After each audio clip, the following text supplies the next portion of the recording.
네, 이어지는 시간은 허반석의 작전 리포트 시간입니다. 증권가 리포트 분석해드리는 시간이죠.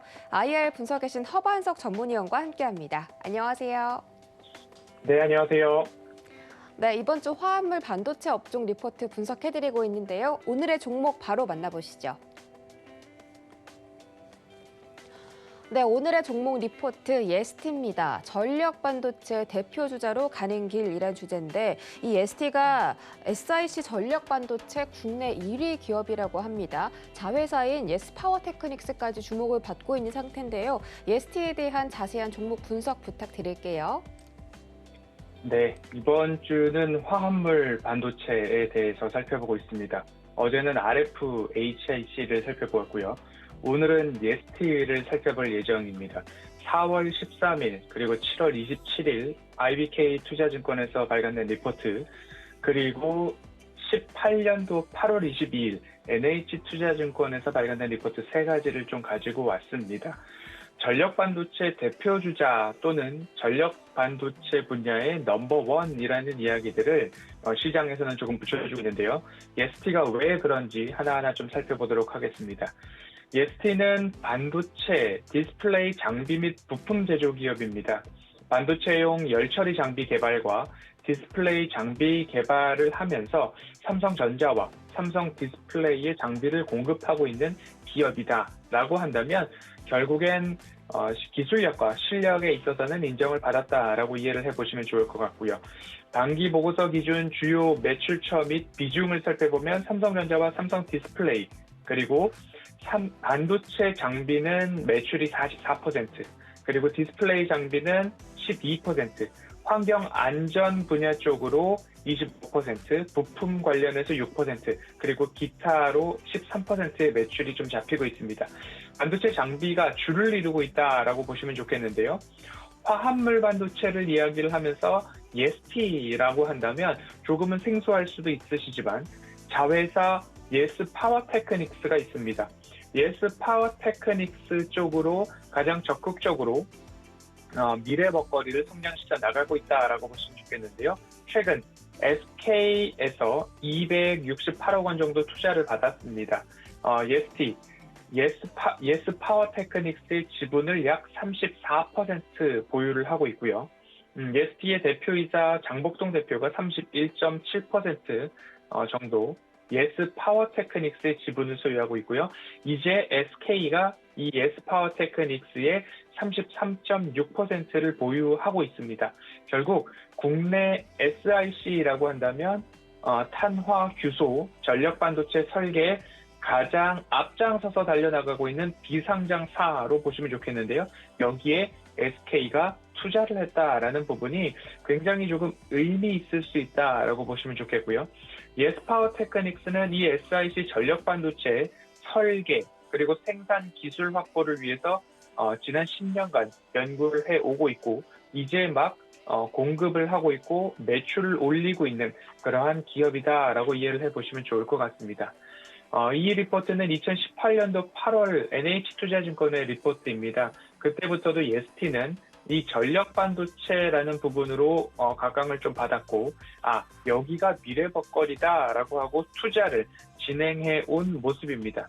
전력 반도체 기업인 파워테크닉스 지분을 예스티가 32% 인수를 하면서 전력 반도체 시장에 진출을 했습니다. 그러면서 파워테크닉스가 이제 예스파워테크닉스라고 사명을 변경하게 되는 거죠. 파워테크닉스 같은 경우에는 어제도 KERI 한국전기연구원이라는 말씀을 드렸는데요.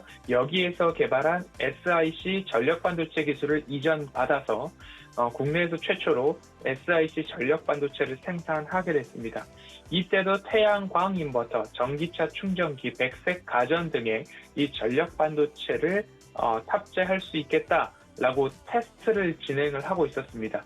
결국 이 시점에도 차세대 전력 반도체로서 SIC, 탄화 규소 또는 실리콘 카바이드 전력 반도체에 대한 이야기는 나오고 있었죠. 마찬가지로 전력 반도체는 고전압, 고전류, 고내열, 더 가혹한 조건으로 산업이 발전하면 발전될수록 이 반도체 분야의 가혹한 조건이 집중될 것이다. 그렇기 때문에 기판으로 사용하고 있는 실리콘 소재만으로는 한계가 있고 실리콘 소재보다 우수한 SiC 탄화 규소 전력 반도체가 차세대 반도체로 부각할 것이다 라는 이야기를 명확하게 꼽고 있습니다. 2018년도부터 지금까지 기술이 정체되어 있을까에 대한 부분들을 한번 스스로 질문하게 되는 부분입니다. 그리고 앞으로 화요일이죠. 업종 리포트에서도 말씀을 드렸지만 이 자동차, 전기차에 대해서도 전력 반도체의 비중 그리고 중요도는 부각될 것이다 라는 말씀을 드렸는데요. 2018년도에도 전기 자동차에 대한 이야기가 여전히 나와 있습니다. 그렇기 때문에 화합물 반도체는 친환경 반도체다라는 말씀을 드렸습니다.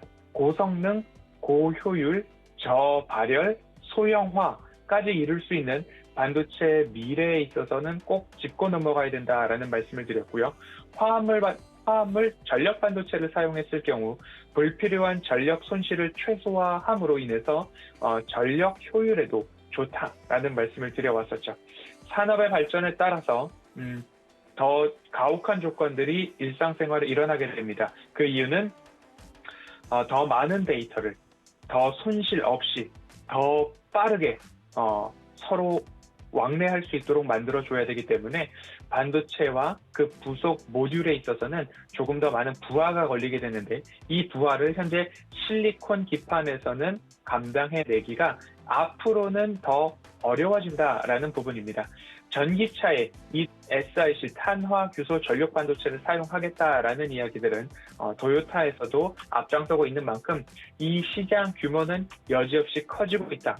2018년도부터 여기에 대한 준비가 되었다면 결실을 맺을 때가 이제는 되지 않았나라는 말씀을 드리고 싶습니다. 예스 파워 테크닉스를 좀 더 살펴보아야 될 텐데요. 예스 파워 테크닉스는 탄화 규소 SiC 전력 반도체 연구 개발을 10년 이상 진행을 했습니다. 포항에 100mm 화합물 반도체 생산 시설을 확보했고요. 현재 150mm 생산 시설도 추가 구축하고 있다라고 알려져 있습니다.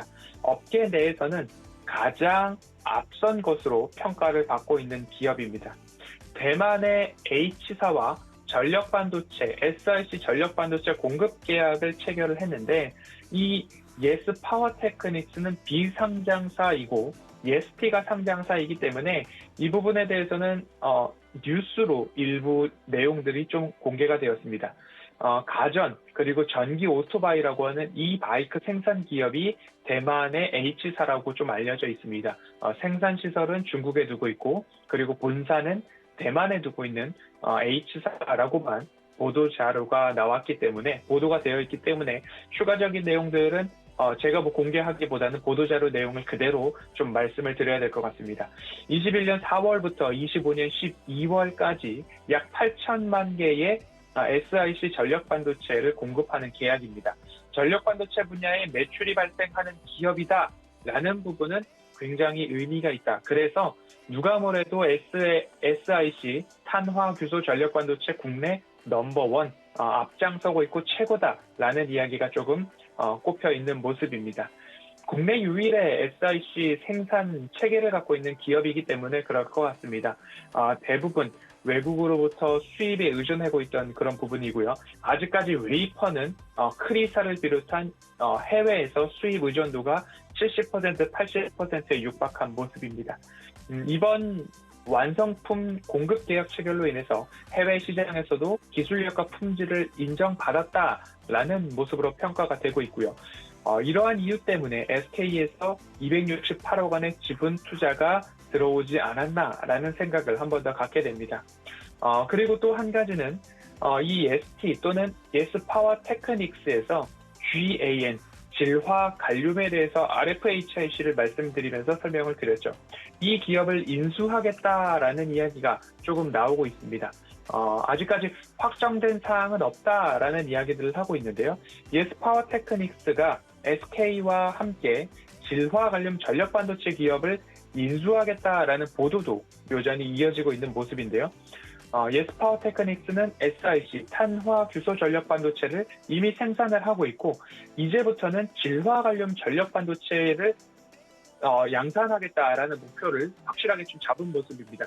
전력 반도체 공급을 위한 라인업을 그렇게 된다면 SiC, 탄화규소 전력 반도체와 GaN, 질화 갈륨 전력 반도체까지 생산하겠다. 그러므로 인해서 전력 반도체 공급을 위한 라인업을 완성하고 구축하겠다라는 큰 그림을 그리고 있는 것 아닌가라는 생각을 하게 됩니다. 예스 파워 테크닉스의 2대 주주가 SK입니다. SK 실트론과 협력관계 구축을 이루고 있는 기업, 그리고 안정적인 웨이퍼 수급도 기대하고 있고, 그렇게 된다면 조금 공통점이 조금 나올 수 있는데요. SK가 투자했고 SK 실트론과 협력을 하고 있는 기업이 예스 파워 테크닉스뿐만 아니라 RFHIC도 이 GaN, 질화 갈륨 전력 반도체와 어느 정도 공통 분모를 갖고 있는 게 아닌가라는 상상을 좀 해보게 됩니다.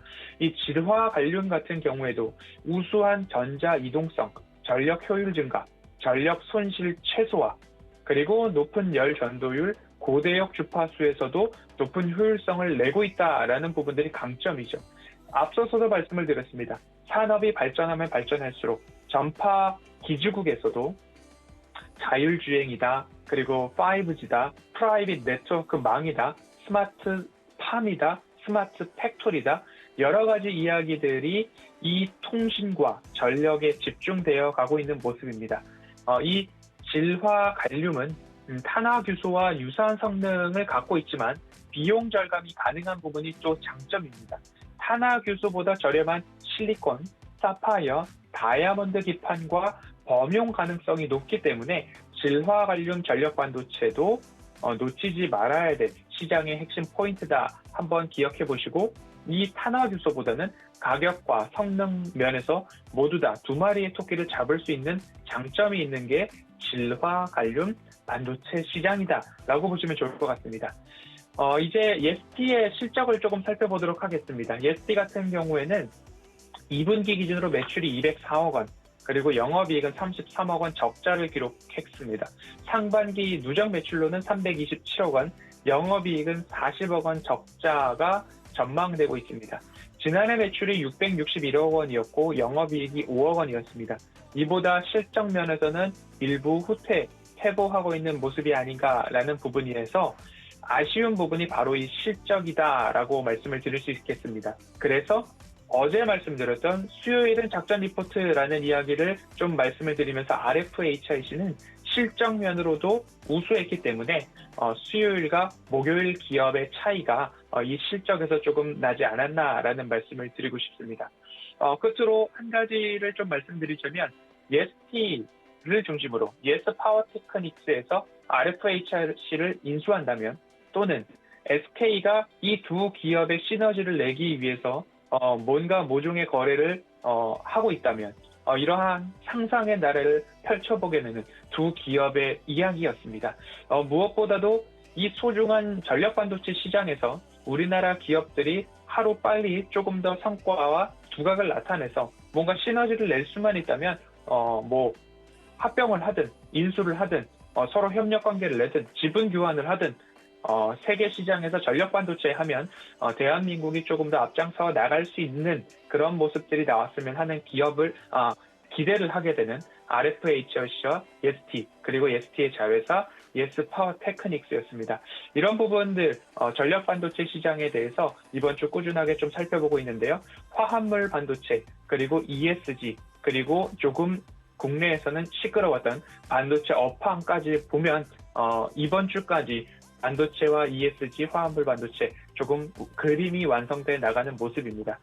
오늘 살펴본 리포트와 자세한 보고서 전문은 직접 검색해 보시거나 노란속 오픈 채팅방에 오셔도 함께 공유가 가능하고, 화합물 반도체에 대해서는 더 궁금한 사항이 있다면 오셔서 같이 의견을 나누셔도 좋을 것 같다라는 말씀드리면서 오늘 예스 파워 테크닉스에 대해서는 여기까지 살펴보도록 하겠습니다.